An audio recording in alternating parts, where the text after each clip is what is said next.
약속의 땅 가나안을 떠나 애굽으로 내려가야만 하는 신앙의 딜레마 앞에서 야곱이 선택한 것은 예배였습니다.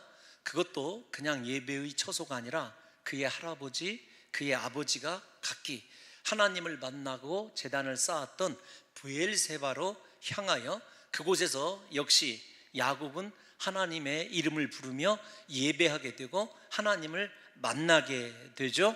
사랑하는 성도 여러분들과 저도 지난 시간에 혹시 인생의 위기를 당하거나 중요한 선택의 기로에 서 있을 때 멈춰서서 하나님께 예배하십시오. 하나님의 이름을 부르십시오. 하나님께서 우리의 이름을 불러주시고 우리를 또 온전히 회복시켜 주실 줄로 믿습니다. 이게 지난주에 살펴본 핵심 내용이에요. 그래서 야곱의 인생의 시대를 가나안 시대와 애굽 시대로 나눠보면 가나안 시대도 세겜에서 예배함으로 시작을 했고 또 애굽 시대도 이렇게 브엘세바에서 하나님께 예배함으로 그의 새로운 인생의 전기가 펼쳐지게 되는 것을 살펴보았습니다.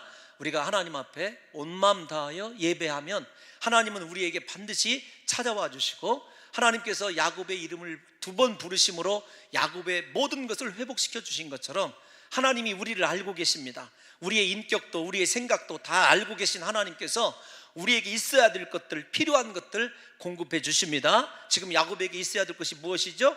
하나님이 나와 함께 하는가라고 하는 문제예요.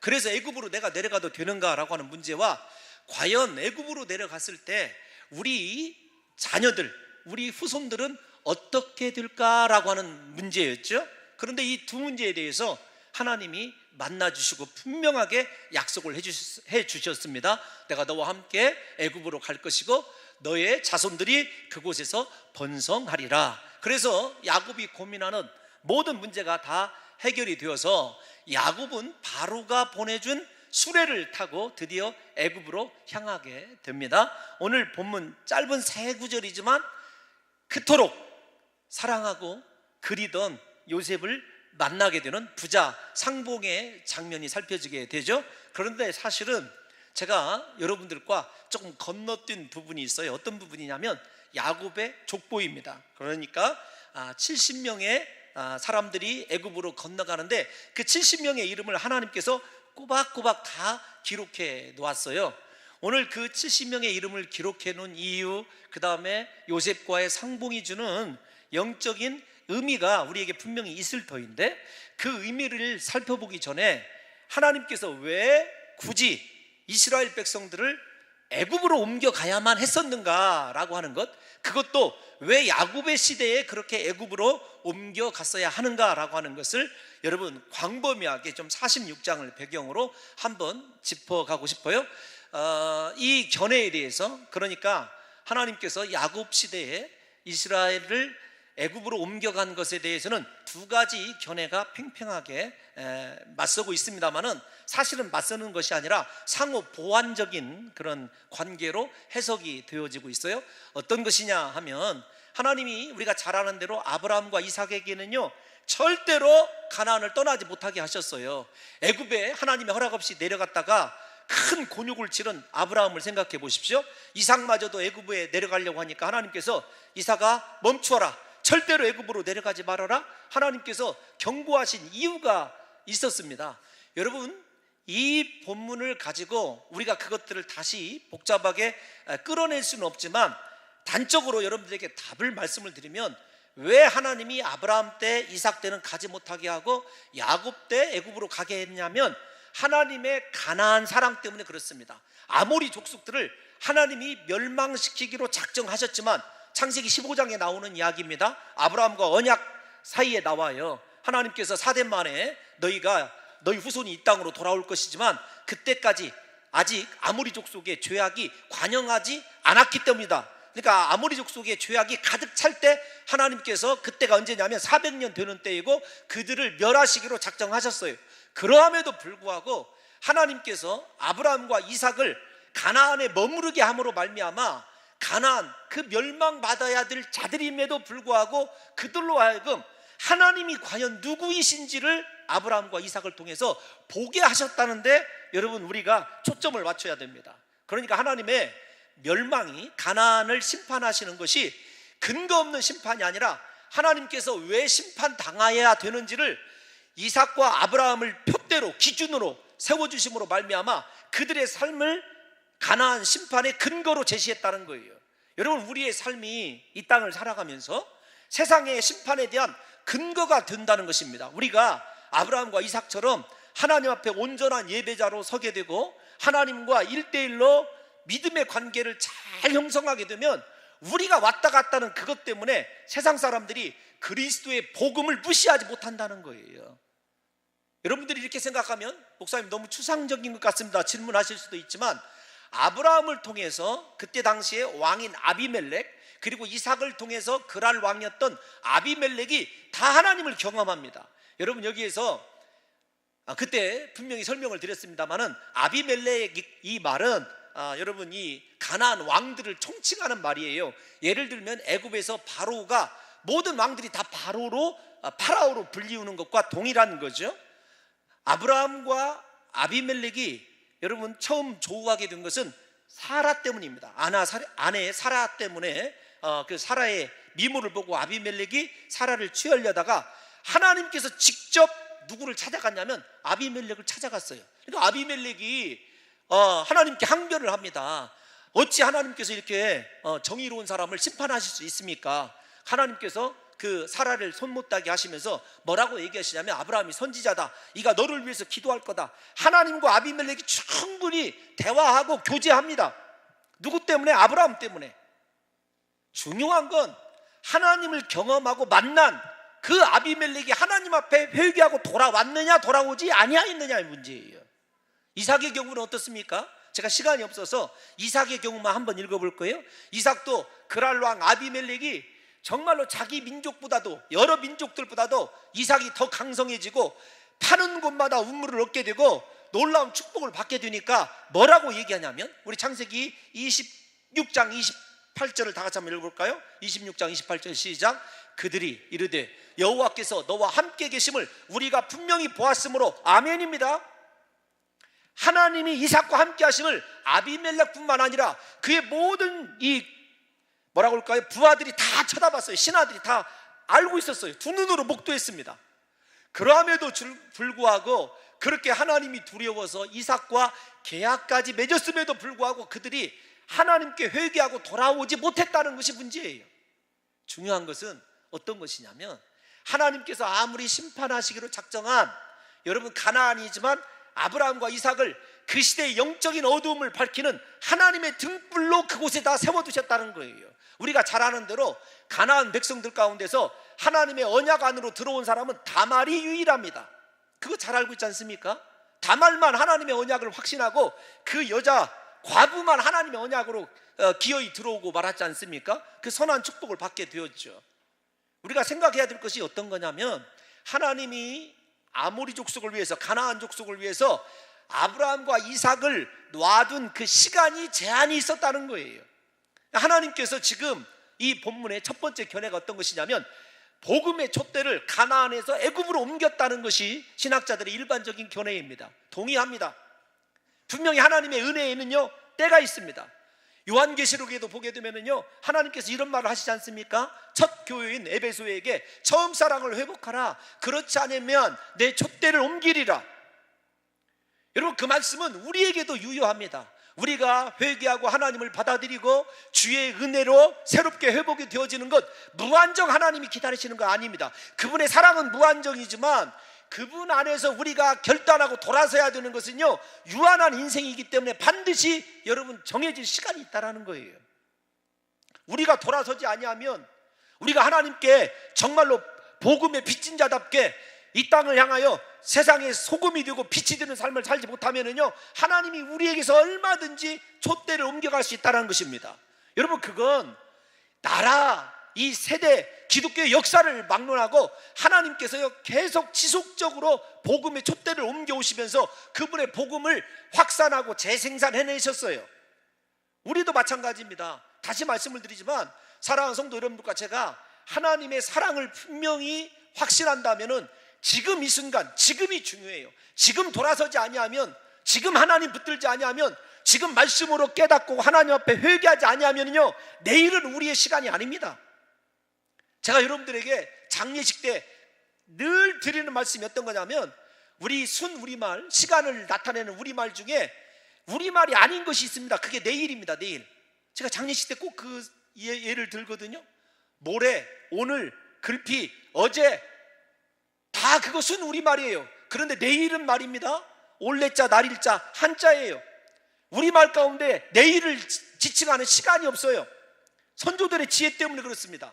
내일은 내 시간이 아니라는 거죠.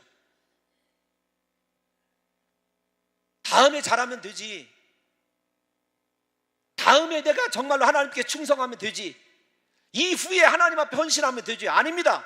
내일은 절대 우리 시간이 아니에요. 지금 하나님 앞에 결단하고 복음의 빛이 있을 때, 말씀이 들려올 때, 하나님 이제 여기서 멈춰 서겠습니다. 하나님을 향하여 서겠습니다. 하나님 나를 붙들어 달라고, 하나님 내 이름을 불러달라고 기도할 때 야곱이 회복된 것처럼 저와 여러분들이 회복되는 역사가 있게 될 줄로 믿습니다. 사랑하는 성도들이여, 제발 오늘 지금 이 순간에 하나님의 음성을 들으시고 하나님께로 돌아오시기를 다시 한번 예수님의 이름으로 축원합니다. 두 번째 견해는 어떤 것이냐면, 언약의 백성들의 세속화입니다. 이 언약의 백성들의 세속화라는 것이 여러분 역설적인 것 같지만, 하나님의 언약을 받은 믿음의 이 백성들이 온전하게 그곳에서 악이 범람하는 가나안에서 믿음을 지켰느냐? 그렇지 않습니다. 우리가 잘 아는 대로 아브라함의 아들 가운데 누가 언약의 공동체를 떠나서 세상으로 갔죠? 잘 아는 대로 이스마엘입니다. 이삭의 아들 중에서 누가 세상을 사랑해서 가나안 여인과 결혼하고 떠나버렸죠? 언약의 공동체를? 에서입니다. 여러분, 야곱의 아들 중에서 누가 언약의 공동체를 떠나서 세상을 사랑해서 가나안 여인과 결혼을 하고 그렇게 하나님의 언약을 떠나버린 사람이 누구죠? 유다였어요. 여러분, 곰곰이 생각해 보세요. 이 사람들의 언약을 떠나버린 사람들의 공통점이 어떤 거냐면, 하나님께서 그토록 싫어하는 가나안 여인들과 결혼을 했다는 것이 문제예요. 하나님이 가나안 여인들과 결혼을 얼마나 금하셨습니까? 이삭의 아내를 얻기 위해서 밧단 아람으로 아브라함이 늙은 나이 많은 청지기를 보내지 않습니까? 두 번째, 이삭은 물론 에서 때문에 도망하는 야곱이지만, 야곱을 보낼 때 표면상의 이유는 무엇이냐면, 속내는 에서로부터 야곱을 살리기 위해서지만 표면상의 이유는 가나안에서의 아내를 얻지 말고 밧단 아람, 너의 외가에 가서 아내를 얻으라는 것이었어요. 아니, 제가 이렇게 혼자 얘기하려니까 너무 힘듭니다. 28장 1절 한번 다 같이 읽어보겠습니다. 창세기 28장 1절. 28장 1절 시작. 이삭이 야곱을 불러 그에게 축복하고 또 당부하여 이르되, 너는 가나안 사람의 딸들 중에서 아내를 맞이하지 말고, 당부하고 또 당부합니다. 거듭 강조해요. 너 절대 가나안 여인과 결혼해서는 안 된다. 물론 저기에 원어 성경에 보면 아내를 한 명만 얻어라, 그 말이 더 강조되어 있긴 합니다만은, 그 한 애를 얻으라고, 하나만 얻으라고 그랬는데 네식이나 얻어가지고 야곱이 험악한 세월을 살지 않습니까? 중요한 건 가나안 여인과 결혼을 금했다라는 거예요. 그런데 야곱의 이 아들들 가운데서 더 심각해집니다. 유다가 공동체를 떠나서요, 여러분 잘 아는 대로 가나안 사람들의 삶의 방식을 취합니다. 하나님의 말씀보다, 언약보다 세상 삶이 더 좋은 거예요. 세상을 더 사랑한 겁니다. 거기다가 그는요, 아내를 잃었을 때에도 세상의 야곱의 공동체에 한 번도 창기란 말이 나온 적이 없는데 창기를 찾아 떠난 사람이었어요. 이 창기? 아니, 아닙니다. 제가 순간적으로 성경에 나오는 이 말이기 때문에 죄송합니다. 여러분, 또 한번 봅시다.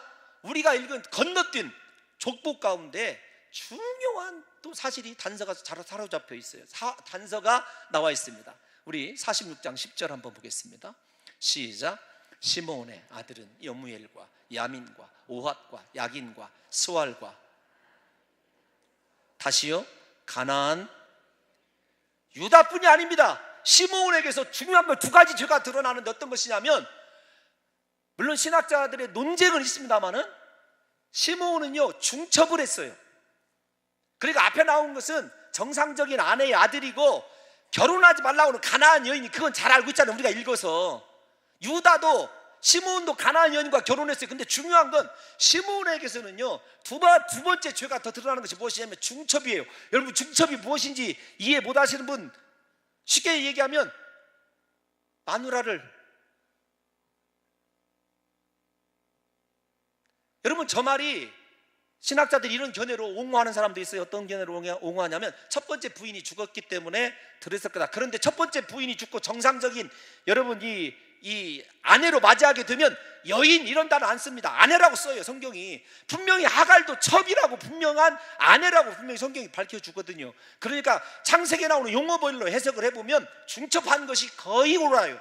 제가 확신하지 못하지만 거의 옳아요. 그러니까 언약의 백성들의 공동체 안에 나타난 현상이 어떤 거냐면 세속화예요. 하나님의 백성답게 살지 못했습니다. 세상의 방식을 쫓아갑니다. 세상 사람들이 행하는 것을 본받아서 살아요. 하나님의 말씀과는 거리가 멀죠. 여러분, 그게 시므온과 유다와 에서와 이스마엘의만의 삶이냐? 아닙니다. 하나님이 우리를 어디에 두셨냐면요, 가나안보다도 더 악한 이 세상에 우리를 두셨어요. 그리고 하나님이 우리에게 사명을 주셨습니다. 너희는 이 세상의 소금이요, 너희는 이 세상의 빛이다. 그런데 빛과 소금으로 새겨 이 땅 가운데 둔 우리의 삶이, 여러분 지금 생각해 보십시오. 내가 하나님의 말씀 붙들고 언약의 공동체 안에서 생명의 위협을 느껴도 오직 복음을 위하여, 그리스도를 위하여 정말 하나님이 원하시는 삶을 살아가고 있는지, 아니면 이따가 할게요, 다음에 충성할게요 이러면서 세상의 방식대로 세속을 쫓아서 살아가고 있다고 한다면, 여러분 우리의 세속화가 가장 중요한 하나님의 이주의 결정적인 역할을 가져올 수도 있어요. 왜냐하면 애굽 사람들은 다음 시간에 또 한번 나옵니다. 살펴보겠지만 하나님이 애굽으로 이주를 결정하게 된 것은 그들의 믿음의 지탱력이라고 할까요? 이것이 갈수록 희미해지는 거예요. 믿음이 대를 계승할수록 더 곤고해지고 하나님을 더 영화롭게 해야 되는데 희미해지는 거예요. 그런데 그들을 애굽으로 옮겨가면 그들이 애굽에서는 세속의 영향력을 받지 않을까요? 이렇게 질문하시는데 다음 주에 나옵니다만, 여러분 애굽 사람들은 목자들을 싫어합니다. 그래서 이어지는 31절부터 요셉이 당부를 해요. 목자라는 말을 쓰지 말을 것을. 그런데 형들이 목자라는 말을 쓰죠. 목축한다는 말과 목자라는 말이 다음 주에 여러분들 설교의 핵심이에요. 그럼 여러분 잘 생각해 보세요.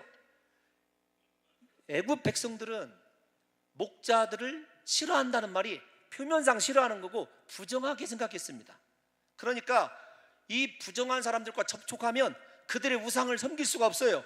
그러니까 요셉이 이 애굽의 심리를 잘 알고 고센이라고 하는 특별한 지역에다가 집단 이주를 시키고 애굽 사람들과 함께 접촉하는 것이 끊어지게 됩니다. 그래서 여러분들도 잘 아시는 대로 모세도 레위 지파 후손에게, 레위 지파의 누가, 그래서 그때 당시 지파가 다 그렇게 형성이 되어 있었고 이스라엘 공동체가 고스란히 종교적, 문화적 삶의 형태를 유지할 수 있었던 거예요. 하나님의 철저한 배려죠. 애굽을 왜 이스라엘의 인큐베이터라고 하는지를 잘 생각하셔야 됩니다. 그들을 숫자적으로 증가시키는 것도 중요하지만 세속의 문화와 단절되고 고립시킴으로 말미암아 그 안에서 하나님의 말씀이, 하나님의 구원의 때가 무엇을 의미하는지, 그들이 왜 살아가야 하는지를 하나님께서 분명하게 제시해 주었다는 것이죠. 사랑하는 성도 여러분들이요, 그렇다고 한다면 우리의 삶이 이 땅 가운데 이렇게 존재하지만 우리가 세상을 사랑해서는 안 되고 복음의 공동체를 떠나서는 안 되는 이유가 무엇 때문에 그러냐면, 복음의 공동체를 떠나고 세속으로 돌아간 사람들은 다 하나님의 언약에서 배제되었다는 사실이에요. 돌아오지 않는 한. 우리가 잘 생각해 보십시오. 솔로몬을 생각해 보세요. 솔로몬요, 하나님 앞에서 하나님의 말씀을 듣는 귀를 달라고 기도했던 사람입니다. 그 하나님의 말씀을 들어서 그가 하기를 원했던 것 무엇이냐면 선과 악을 구분하는 것이었어요. 우리가 잘 아는 대로 에덴 동산을 회복하는 기도의 위대한 열망을 가지고 있었던 것이 선과 악을 구분하는, 나무 대신에 선과 악을 구분하는 지혜를 통해서 잃어버린 하나님의 자기의 나라가 아닙니다. 하나님 나라의 회복의 꿈을 꾸고 기도했던 사람이 누구냐면 솔로몬입니다. 그러니까 하나님이 솔로몬이 구하지 아니한, 지혜밖에 구하지 않았음에도 불구하고 구하지 아니한 수와 귀와 부귀를 다 그에게 주셨지 않습니까? 그런데 그 솔로몬의 그 영성이 무엇 때문에 무너지죠? 이방 여인과 결혼하게 됨으로 말미암아 무너지게 되는 거거든요. 여러분, 우리가 세상과 짝하는 순간에 우리 안에 하나님에 대한 경험이 얼마나 탁월하고 하나님이 우리에게 주신 은혜와 축복이 아무리 넘쳐도요, 그 사람 영적으로 무너지는 거 순식간이에요. 지금 여러분들의 신앙의 발이 어디에 있는지를 생각해 봐야 됩니다. 하나님께 있습니까? 그러면 힘들고 고통스럽더라도 하나님께서 책임져 주실 줄로 믿습니다. 내가 세상을 사랑해서 지금 열거한 사람들의 행위처럼 하나님의 언약의 공동체를 떠나서 내가 원하는 곳에서 내 마음대로 살아가는 그 사람은요, 훗날의 언약의 공동체에서 배제가 돼요. 하나님이 원하는 것은요, 끝까지 하나님만 사랑하는 거예요.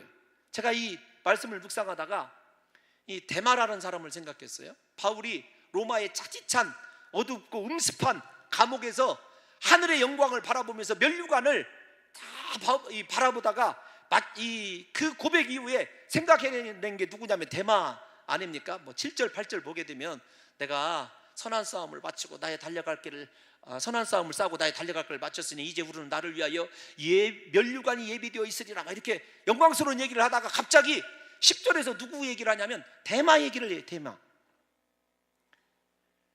디모데에게 유언과 같은 편지를 쓸 때 데마에 대해서 매우 아픈 마음을 토로합니다. 데마는 세상을 사랑하여 나를 떠나갔도다. 디모데후서 4장 10절이거든요. 데마는요, 빌레몬서 1장 24절을 보면 바울의 제자요 동역자였습니다. 초대교회의 문서에 의하면 바울이 로마 거리를 걸을 때 오른편에는 누가가, 왼편에는 데마가 있었어요. 그렇게 중요한 사람 아닙니까? 그렇게 능력을 많이 받았던 사람이고 교회를 세우는데 헌신적인 역할을 했던 사람인데 그가 왜 공동체를 떠났냐? 원인은 한 가지예요. 세상을 사랑했기 때문에. 왜 우리 안에 있는 영성이 능력으로 나타나지 않습니까? 왜 우리의 기도가 하늘문을 열지 못합니까? 우리 안에 하나님보다 더 사랑하는 세상이 존재하고 있기 때문이라는 사실을 여러분들과 제가 이 시간에 깨달아야 돼요. 부디 사랑하는 성도 여러분들이요, 우리 하나님만 사랑하는 그 사랑을 회복하시기를, 처음 사랑을 회복하시기를 예수님의 이름으로 축원합니다. 그 사랑이 회복되지 않는 한 우리의 영역은 이렇게 무너질 수밖에 없어요. 그것이 신구약 성경이 우리에게 지금 보여주는 것도 아닙니까? 제가 강조하는 게 있습니다. 아무리 신앙의 기본기가 탄탄하고 말씀으로 잘 양육받았다 할지라도 예수님의 십자가보다 더 사랑하는 것이 생기는 순간 우리는 무너지게 되어 있어요. 우리를 위협하는 가나안이 무엇입니까? 하나님보다 더 사랑하게 하는 것이 무엇이냐고요? 출세입니까? 승진입니까? 돈입니까? 쾌락입니까? 여러분 다 포기해야 돼요. 내려놔야 됩니다. 오늘 이 시간에 결단하시고 하나님, 내 평생에 하나님만 사랑하게 도와주옵소서. 그럴 때 우리 안에 하나님이 언약을 통해서 약속해 주신 위대한 비전들이 하나님이 앞서서 동행하시며 이루어지시는 야곱의 그 축복이 우리의 것이 되는 놀라운 역사가 일어나게 될 줄로 믿습니다. 여러분, 그러면 그렇게 애굽으로 옮겨가는 이 사람들의 이름을 하나님이 일일이 70명을 다 기록해 놓으셨어요. 왜 그런가 하면은 그건 다 아는 겁니다. 뭐냐면 하나님은 자신의 역사에 참여한 사람들을 다 기억하시는 거예요. 하나님을 위해서 결단한 사람들을 다 기록하고 계시다는 거예요. 사람은 몰라줘도 여러분들 헌신할 때 홍 목사는 몰라줘도 하나님은 다 여러분들을 그 생명책에 기록하고 있게 될 줄로 믿습니다. 그런데 여러분 생각해 보세요. 왜 그런가 하면 지금까지 야곱의 집안은, 적절한 표현은 아닙니다만 콩가루 집안 아닙니까? 완전히 4명의 부인들에게서 태어난 자녀들끼리 시기하고 질투하고, 여러분 살인자들에다가 속이는 자들에다가 여러분 말로 할 수 없는 그런 사람들이 있어요. 그런데 중요한 순간에 하나님의 비전 아래서 하나가 되었어요. 물론 그 회복의 중심에 요셉이 있었다는 건 우리가 다 잘 알고 있지 않습니까? 그런데 하나님께서 지금까지의 삶이 어떠했든지 하나님의 부르심에 응답하고 반응한 사람들을 기록해 놨다는 것이 중요해요. 우리도 마찬가지입니다. 하나님은 과거를 묻지 않으십니다. 여러분들의 삶의 모양이 지금까지 어떠했든지 오늘 이 시간에 하나님이 나에게 주시는 사명을 붙들고 비전을 붙들고 다시 주를 향하여 서게 되면 하나님이 우리를 기억해 주실 줄로 믿습니다. 그런데 제가 하고 싶은 얘기는 이 얘기가 아니에요. 어떤 거냐면 애굽으로 이주하는 이 사람들의 이름을 통해서 하나님이 이스라엘 백성들에게 기대하시는 신앙의 확장성이 있다는 거예요. 그러니까 이 70명에게 하나님께서는요, 폭 좁은 신앙이 아니라 완전히 확장된 신앙의 새로운 사명을, 비전을 부여해 주었다는 것입니다. 그 신앙의 부여가 무엇이냐, 비전의 부여가 무엇이냐라고 한다면, 아브라함과 이삭은 그렇게 가나안 땅에서 하나님과 1대1 관계밖에 할 것이 없었어요. 하나님만 잘 섬기면 됐습니다. 왜냐하면 그 악한, 앞에서 설명드린 아비멜렉이나 이런 사람들이 하나님의 한자도 다 경험하고도 여러분 부인하는 사람들 아닙니까? 아브라함과 이삭은 하나님이 명하신 대로 그곳에서 하나님과의 관계만 충실했으면 됐어요. 그런데 지금 이주하는 70명은요, 하나님과의 관계에만 충실해야 되는 것으로 끝나는 것이 아니라 교회를 이루어야 됐어요. 하나님 나라를 이루어야 됐습니다. 공동체 간에 서로를 배려하고 사랑하는 훈련을 그곳에서 했어야 됐어요. 우리가 하나님 나라, 교회 얘기할 때 숫자를 대부분 이야기합니다. 애굽에서 이스라엘 백성들이 숫자적으로 부흥한 거 맞습니다. 계산을 여러분 댁에 가셔서 해보시면 이 70명이 갑니다. 남자가 몇 명 정도 되는지 한번 집에 가서 해보십시오. 약 10,000배 정도 부흥을 하더라고요. 그러니까 장정만 나올 때 몇 명이죠? 이스라엘에서 나올 때 장정만 400년 만에 몇 명이 나와요? 예? 다 방언들을 얘기를 하시니까 60만 명 나오지 않습니까? 그러니까 60명을 대강 남자를 잡고 장정이 60만이다. 10,000배 정도 부흥한 거거든요. 저의 수학의 실력을 그 의심하는 눈빛으로 과연 뭐 이렇게, 여러분 그거 핸드폰에 있는 계산기로 다 한번 두드려 보세요. 근데 중요한 건 400년 만에 장정만, 복잡하게 하지 말고 70명이 400년 만에 약 200만 이상으로 성장하게 되는 것, 그 당시 순수 이스라엘 혈통을 가지고 얘기하는 겁니다. 여자들이 몇 명이 있는지 모르지만 여자들이 평균 400으로 나눠보십시오. 최하로 적게 나야 여러분 이 숫자가 달성이 되냐면 20명씩 낳아야 돼요. 평균적으로 따지면 30명을 낳아야 됩니다. 여러분 생각해 보세요. 여자가 생산 가능한 나이가 20에서부터 50이라고 합시다. 지금 50에 애 낳았다고 하면은요, 저희 어렸을 때는 간혹 있었어요. 지금은 정말 신문에 납니다. 그런데 20에서 50세까지 한 해도 안 쉬고 낳아야 돼요. 이거 놀라운 얘기 아닙니까? 거기에다가 딸은 안 돼. 딸 낳으면 다시 셋째로 낳아야 돼.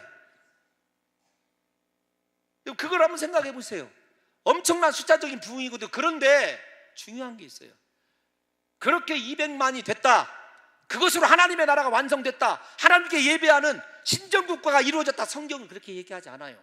이 말을 오늘날 말로 바꾸면, 예를 들면 우리 교회가 해마다 하나님 은혜로 이렇게 부흥하게 된 거 감사합니다. 예를 들면 10,000명이 됐다고 합시다. 작년 성도만. 그것이 하나님 나라냐? 그거 아니에요. 하나님 나라의 특징은 하나님의 다스림을 받는, 하나님의 말씀에 의하여 우리가 완전히 그분이 원하시는 삶을 살아드리는 것이 하나님과의 관계뿐만 아니라 교회 공동체의 관계와 세상에 대한 관계가 완전히 형성되었을 때 그것을 하나님 나라라고 하거든요. 무슨 말이냐면, 이스라엘 백성들이 숫자적으로는 완성이 되지만 그들이 구원을 받아야 되고 하나님과 언약을 맺어야 되고, 우리가 오늘 오후 때 지금부터 계속 그 오후 예배 살펴보는 10계명 강의에서 살펴보는 대로 하나님과의 관계, 이웃과의 관계, 세상에 대한 관계를 완전히 수립할 수 있는 영적인 거듭남이 있어야 그 사람을 하나님 나라라고 하는 거예요. 그런 의미에서 아브라함과 이삭은 언약 안에서 하나님만 잘 섬기면 됐어요. 주변의 관계가 필요 없었습니다. 그러나 이제는 70명이라는 이 사람들이 하나님의 공동체됨을 통하여 하나님의 언약이 자신들 안에 어떤 효력을 가지고 있는지, 애굽에 대하여 가나안에 대하여 어떻게 살아야 되는지 하나님 앞에 이 사명이 확장되는 것을 의미해요. 어떤 말이냐면 이런 것입니다. 더 쉽게 말씀을 드릴게요. 우리가 성도들을 바라볼 때, 저는 우리 교회 성도들이 참 하나님과 1대1 관계는요 다 탁월합니다. 우리 교회처럼 화목한 교회도 보기 어렵습니다. 정말로 섬기는 섬기미들이요 감동이에요. 감동. 여러분 식당에서 한번 가보십시오. 일단 주차장부터 시작해서 식당에 한번 가보세요. 새가족실 한번 가보십시오. 다 옆에 서서 다 섬겨주지 않습니까? 땀 뻘뻘 흘리면서 계속 설거지 하시는 분들 설거지 하시고, 남자들이요, 여러분 무슨 뭐 그 호텔에 나오는 지배인들처럼 나비 넥타이에다가 황금색 앞치마에다가 다 여러분 생각해 보십시오.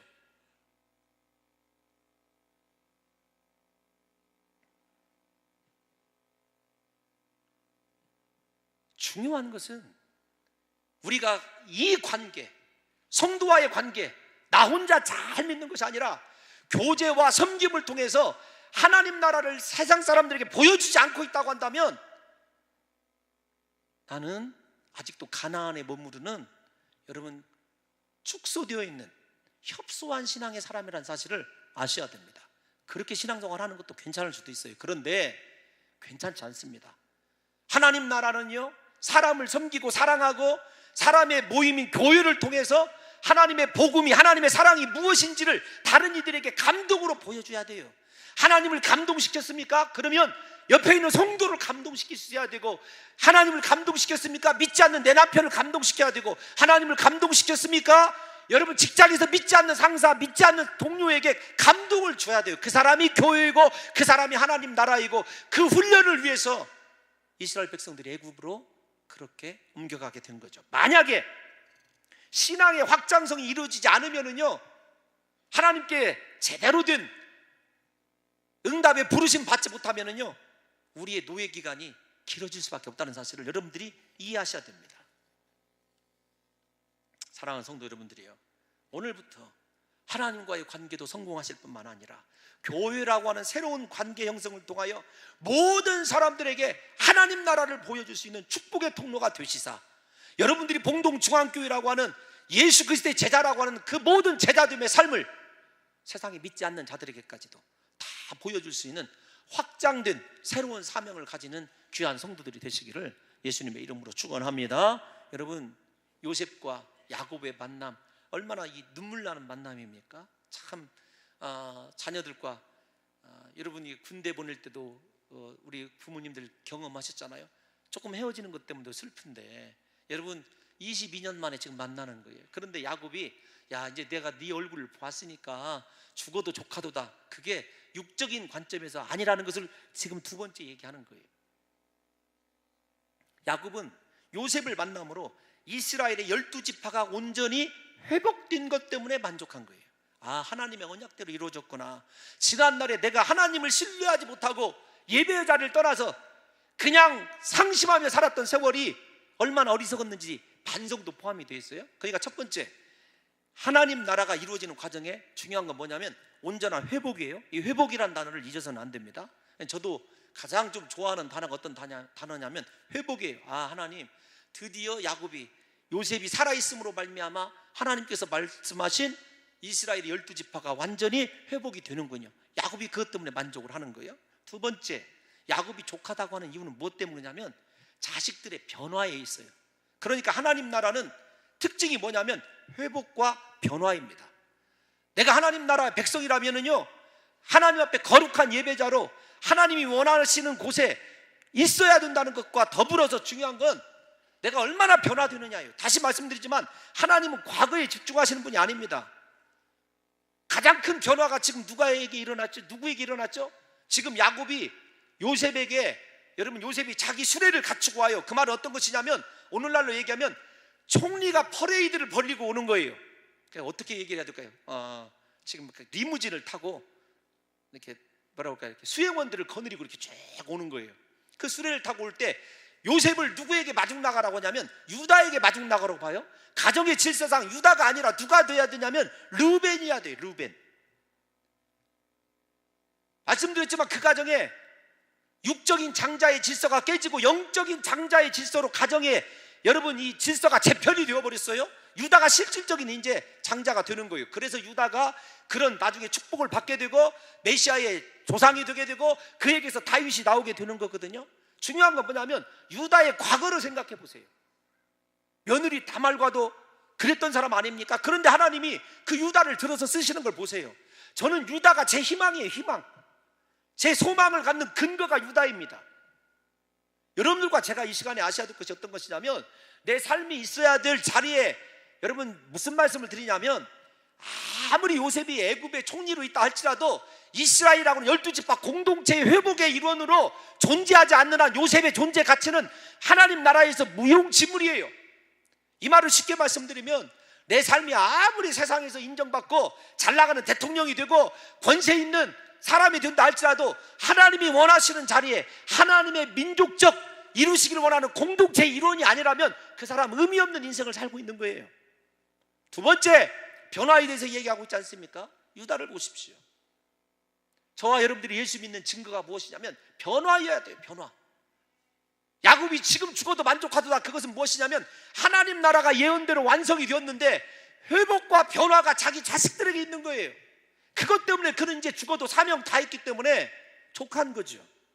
저는 제 인생의 마지막의 모습이 이런 고난 없이 마지막에 정말 우리의 자녀들이, 자손들이 이렇게 하나님 앞에서 회복과 변화됨을 통해서 하나님 나라를 이루는 것, 그것을 바라보면서 하나님, 저 사명 다 완수했습니다. 이제 족합니다. 이런 인생의 마지막 이 멘트를 하나님께 드리고 싶어요. 여러분, 시간이 가지만 제가 목회자로서 가장 큰 기쁨을 누리는 것은요, 제 자신이 변화될 때예요. 제가 언젠가도 여러분들이 고백했지 않습니까? 저의 딸아이가 상당히 오래됐습니다. 아빠, 목사로서 정말 날마다 변화되어 가고 있어. 아빠를 볼 때 행복해. 그럴 때 정말로 뒤돌아서서 눈물 흘리도록 감동을 받았거든요. 아, 그렇구나. 그런데 제가 변화되는 것도 행복인데 우리 성도들이 변화되는 것, 말씀의 자리로 돌아오고 다시 충성의 자리로 돌아오고 하나님을 향하여 드리는 기도의 자리에 서게 되고 헌신의 자리에 서게 되면은요, 그것처럼 기쁜 것이 없어요. 여러분, 우리가 변화에 대해서, 회복에 대해서 가장 잘 드러내는 신약적인 예를 마치고 예를 드리고 설교를 마치려고 합니다. 회복 자리에 있어야 될 것, 누가복음 15장에 나오는 탕자를 생각해 보십시오. 탕자가 돈을 가지고 세상에서 쾌락을 누릴 때 그 사람이 회복되었다고 얘기하지 않지 않습니까? 아버지께로 돌아오면 돼요. 그래서 아버지가 주시는 새로운 옷을 입게 되고 복음의 신을 신게 되고 하나님의 권세를 가진 인장반지를 끼게 되었을 때 진정으로 그것이 회복되는 거 아니에요. 그 회복은 어렵지 않습니다. 하나님이 원하시는 자리로 돌아오면 돼요. 변화를 가장 잘 나타내는 사람은 누구냐면 삭개오예요. 누가복음 19장에 나오는. 누가복음 19장을 읽어보십시오. 삭개오가 예수님을 만나기 위해서 돌 감람나무 위로 올라가요. 옛날에 보면 뽕나무 위로 올라갑니다. 예수님께서 삭개오야 내려오너라, 이 한마디를 듣고 내려와요. 그래서 어떻게 하냐면 내가 오늘 너희 집에 유하여야 되겠다, 이 말을 듣고 즐거이 영접하여, 이렇게 얘기해요. 즐거이 영접하여. 우리가 예수님을 즐거이 영접하는 데까지는 다 성공을 합니다. 중요한 건 그 다음 문제가 중요해요. 삭개오가 뭐라고 얘기했냐면 즐거이 영접했을 뿐만 아니라 내가 만일 누구의 것을 거짓을 말하여 빼앗은 것이 있거든 네 배나 갚게 싸우며, 네 갑절이나 갚게 싸우며, 철저히 자신의 삶을 어떻게 하냐면 회개하고 청산해요. 오늘날 한국 교회는요, 영접하는 데까지는 성공하는지 몰라요. 그런데 우리 삶을 하나님 앞에서 청산하고 하나님 앞에서 깨끗하게 정리하는 완전한 변화를 가져오는 회개는 너무나 약한 것이 한국교회 아닙니까? 만약에 홍 목사가 회개하십시오 그러면은요, 대부분의 사람들이 그럴 거예요. 교회가 여기 한 곳? 사랑하는 성도 여러분들이요, 저와 여러분의 삶이 하나님 나라의 완전한 언약을 이루는 사람으로 회복되기 위해서 하나님께 돌아오시기를 바랍니다. 예배의 자리로 돌아오시기를 바랍니다. 기도의 자리에 서시기를 바랍니다. 하나님이 원하는 곳에 있게 될 때 우리 인생의 가치가 최고의, 여러분, 극상품의 포도나무가 된다는 사실을 잊지 마시고 오늘부터 저와 여러분들이 예수 그리스도를 믿는 자답게 하나님 앞에서 내 과거를 깨끗하게 청산하고 정리할 것 정리하고 끊어버릴 것 끊어버리고 하나님이 원하시는 야곱이 마지막 순간에 족하도다고 할 만큼의 변화된 모습으로 새로운 인생을 살아가시는 저와 여러분들이 되시기를 예수님의 이름으로 축원합니다. 하나님, 우리를 변화하시고